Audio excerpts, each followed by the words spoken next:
Hey everybody, it's Safi and Marco Dish Out on Movies. The only movie review show on YouTube to review movies in terms of food. And it's just Marco here once again to talk about Monk Season 3. Now I know you guys are wondering why I'm talking so crazy. Well, it's actually for a reason this time. It's because I wanted to demonstrate this season in a nutshell. This season, Season 3 of Monk, it was very scattered and mediocre in that way. It did not feel consistent like Season 2 felt consistent. It did not feel like Season 1 felt pretty consistently okay. It felt definitely like as I expected.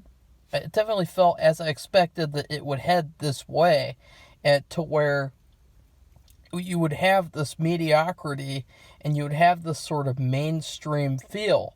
And I feel like that's particularly demonstrated in the first episode. Because the first episode was not that good. I gave it a B, and that was being nice. And it was just not that good. It was like, okay, we have very obvious mystery. We have, Monk gets into some antics, and we have a little information about his wife. But other than that, it's like, eh. But then you have, I would say there are about 6 or 7 A+ episodes in this season. That's 6 or 7 out of 16. That's fantastic. I mean, A+ episodes too. Like episodes I would confidently say A+. And so this season, it's very mixed for me. It's funny because I was expecting this season to be the best because everyone said, oh my god, Monk Season 3, Monk Season 3, Monk Season 3. But then it was kind of like, But I could kind of see, I just, one huge issue is the obvious issue that let's talk about. Sharona. Sharona's trash. She reverts back to being trash. And she leaves halfway through the season because she has some sort of a pay dispute in real life because she's full of herself. And the show really, it doesn't surprise me because the first half was really starting to suffer because of her and because of writing around her trash character. Like there was the Mafia episode where I expected it to be really, really good. And then it's like about her getting in a relationship with a mobster. And then at the end she's like all sad because he was fucking with her. And it's like, God, this bitch is so unlikable. And then like her ex-husband came back. And ex-husband came back and fucking, she gets back with him in the end. Like, God, she is trash. And of course, before we talk more about her and then with Natalie, we still have the awful theme song. It's a jungle out there. I hate that theme song with a passion. And every time it comes on, skip. Hate that intro so much. But Monk is really good this season. He's a lot better than Season 2, I also think. Season 2, they kind of made him a jackass a little bit in some parts. And I felt like that was a big problem because that kind of like weighed the show down a little bit between being funny and being like, it's kind of uncomfortable. This he went back to being nicer, especially towards the end because of Natalie. And now, the episode where Natalie comes in was trash. I gave it a B- because it didn't really feel like she was being added into the show. It felt like she was being shoved into the show. Like, you're in a play with a bunch of nervous kids backstage, and you gotta push the nervous kids out on stage. That's what it felt like with Natalie. And so it really suffered because of that, and there was this really shitty part at the end where she had a choice or Monk had a choice between saving the moon rock, the stolen moon rock, and then saving the fish for her daughter, Julie. And Monk chose the fish because, of course, gotta have that storyline of him doing something nice for her. But then, guess what Natalie does? Natalie doesn't go for the moon rock. No, she follows Monk. I mean, what the hell? Monk was doing something nice, but let's be honest, he should have saved the moon rock. And then this bitch Natalie just runs with Monk. And so the bad guy almost gets away. And then Captain Stottlemyre has to come in and save the day. I thought that was shitty. And then the next episode was complete garbage. I gave it a C+. The one about the Cobra. I really did not like Natalie in that episode. I really did not like how she was acting towards Monk. Oop. We're gonna have a storm. She's acting really shittily towards Monk. And sort of like, I don't know, it just did not feel natural at all. And there's this really cringy part where his wife's hallucination tells him, she tells him that, I promise, nature, I am being completely honest here. Please, I'm trying to do a review. Stop it. Stop it, Rain. I'm reviewing this very fairly. Okay. And there's this part where the wife's hallucination tells Monk to close this office that he had open for her, from his wife, and basically use the money to give it to Natalie for her expenses. And I thought, that's such a stupid storyline that we really don't care about. I mean, do we really care? I mean, guys, come on. Do you think that Sharona, the bitch, would have let Monk get away with not paying her expenses? Oh my. Oh, Sharona would have quit the first day. She would have been like, I'm out of here, boss. I'm Sharona. I want to go date a bad guy again. And I'm going to get out of here right now. If you don't pay my expenses, boss, I am Sharona. And I am entitled to all my money. Money, money, money, money, money. You know, that's what she was like in real life too, it turns out. And so you can see from the real life experience that bitch, that greedy bitch, would not let Monk not pay for her expenses. No way! So I thought that storyline was stupid. Which was too bad because the rest of the episode was actually pretty good.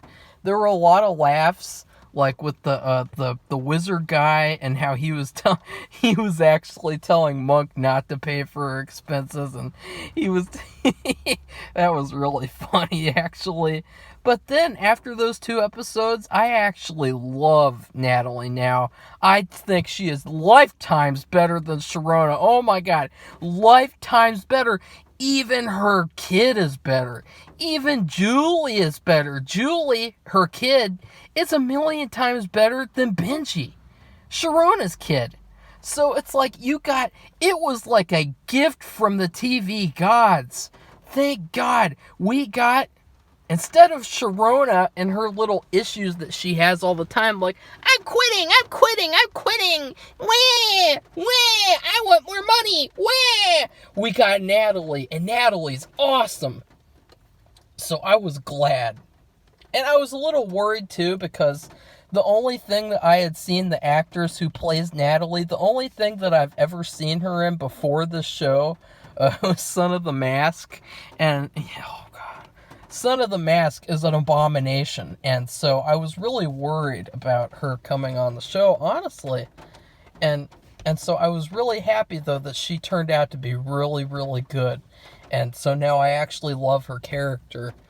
And I love how she's so different than Sharona. She's so much, even though Sharona was so much more, quote-unquote, like, independent and, quote-unquote, like, more standoffish, it's like Natalie's the one who actually is like that. But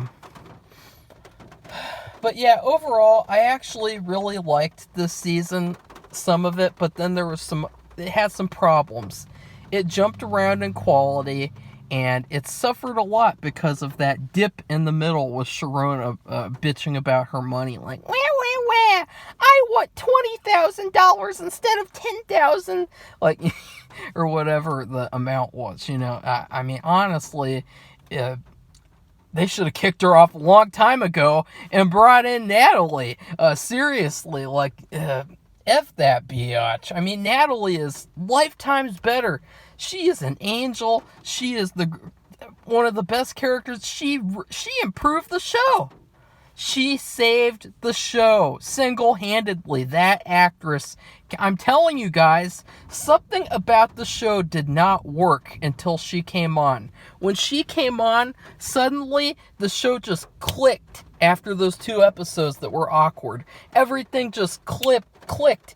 And that Cabin Fever episode was fan-fucking-tastic. I give that episode an A+. That's my favorite episode of the season. My second favorite was the game show one, because I actually felt like Monk and the annoying neighbor were a better pair than Monk and Sharona. And now let's get to the bad. Uh-oh. That's bad.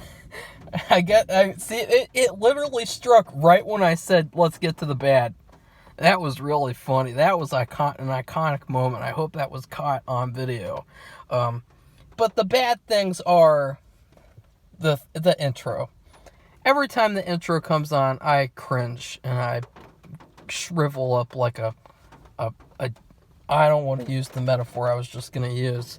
And then also, something that really bothers me about the show in general is how they introduce these very integral characters, and then and then those characters never come back.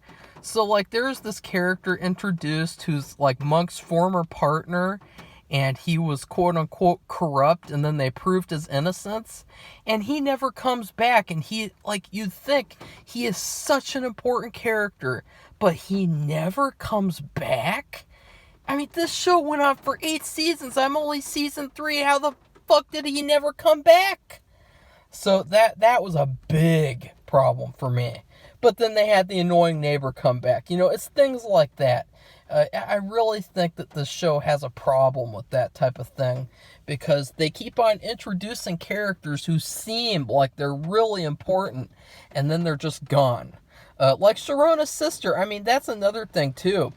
Why didn't you just have Sharona's sister come on and become the replacement for a while? Like, that would have been funny. Or just have her be a part of the show. But instead, Sharona's sister never appears again. And so that type of thing where it's like these characters just disappear. They're just not mentioned. They're not necessary. Another thing was that I felt like a lot of the mysteries were very predictable. Very, very predictable. And I don't like that. I think that that's trash. That really kind of, as I said, mainstreams the show. It dumbs down the show and makes it not the Monk from season 1 that we were watching in season 1. And I know that the mysteries in season 1, a lot of them were obvious too, but it felt less obvious because of the way that it was handled somehow, in my opinion. And then the finale, I don't think that the finale was that good. Yet again, Monk has a problem with finales. The season 1 finale was a fantastic episode, but it did not feel like a finale. The season 2 finale episode was a great finale episode, and it had some great stuff with Tim Curry. He was the standout of that episode, but everything else was just trash. Well, this episode had a lot of heart-wrenching moments. It had a lot of touching moments, but it was not a great finale. It was just okay. I give it a B+. So yeah. Oh yeah, the Panic Room episode is also another favorite. And then the girl who cried, whatever, that's another one. Overall, I would give this season a ham and cheese sandwich. And then for dessert, a giant ass pint of Chunky Monkey from Ben & Jerry's. The ham and cheese sandwich represents the show before Sharona left. It represented a show that was dying because it had a female character who was garbage. And she was the main cast, but she weighed down the show so much. And then when they replaced her with Natalie, Natalie represents the Chunky Monkey ice cream because she completely fixed all the problems that was the ham and cheese sandwich. That trash ham and cheese sandwich. Ugh. I am so glad Sharona's gone. Let me just say that for the record. I am so happy we have Natalie now. Hashtag Natalie is my nurse or whatever. She's so much better. And the show is now so much better because of that. And also, Captain Stottlemyre was really good. Randy was really good. And the reason I say that is because the Cabin Fever episode really displayed their talent as actors. That was just an incredible episode. And one last thing is there's a big issue that I had that was Trudy. Trudy was played by the actress who played Jan on The Office. And sorry, but she is not good at being Trudy, especially after you've seen her play Jan. She in The Office, she is like the worst biatch on the planet.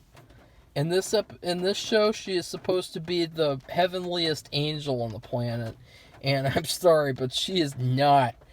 There's just no. I mean, the way that she acts, I cannot turn that off. That Jan vibe that I get from her, and so the show is suffering now because I'm seeing Jan through Trudy, and Trudy is supposed to be like the she's supposed to be perfect and everything, and this woman is Jan from The Office, and Jan is Jan. So anyways, if you guys like this video, give it a thumbs up, comment, tell me what you thought of Monk Season 3. Personally, I was very mixed on it, but overall, I am positive because now we have Natalie. Natalie Teeger. Awesome character. The show would have died without her, let me say that. This show would have ended in a couple of seasons if not for Natalie. And then also subscribe to our channel if you'd like to continue seeing reviews of future Monk seasons. Goodbye, everybody. See you soon.